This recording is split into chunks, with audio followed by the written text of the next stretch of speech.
Those who advocate for gun control by the government seem to be blind to a very, very fundamental concept. What gun control advocates do not see is that each law the state passes to restrict the supply of anything that people want, whether it be guns, liquor, drugs, or gambling, represents the creation of another gun in the hands of the agency that enforces that law. In other words, let's say the government in City X passes a law saying that an individual can't carry a firearm into City X. City X must then hire individuals with guns to enforce the law against other individuals carrying guns. Does this sound absurd?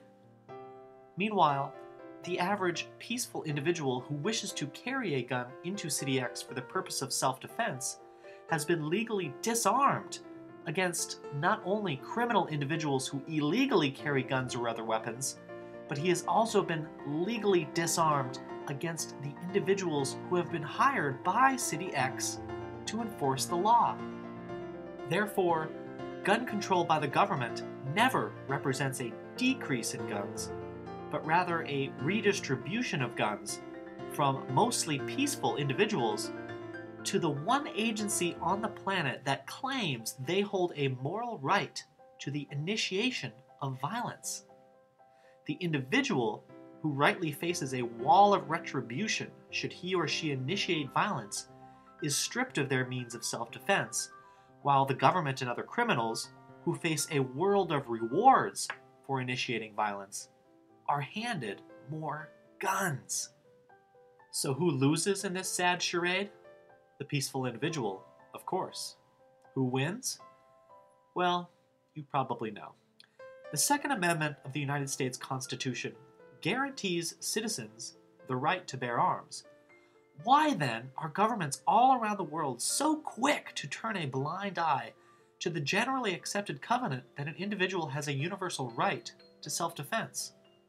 Well, the answer is simple. The government does not want you to be able to defend yourself. Because if you are not able to defend yourself, then the government can pretend to be your defender. By doing this, it is able to grow its power and create the excuse that it needs to continue to steal your wealth through taxation to hire people to become your defender. It's not hard to see that they really don't have any concern about your defense at all. The government loves to disarm you and force you to pay to arm themselves.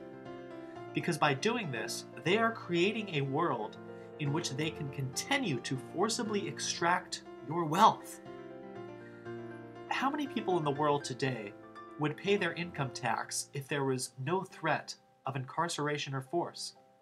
Who would voluntarily fund a police force that literally arrests and incarcerates people for minor infractions like running a red light, smoking a cigarette in a bar, or putting too much salt in a food you serve?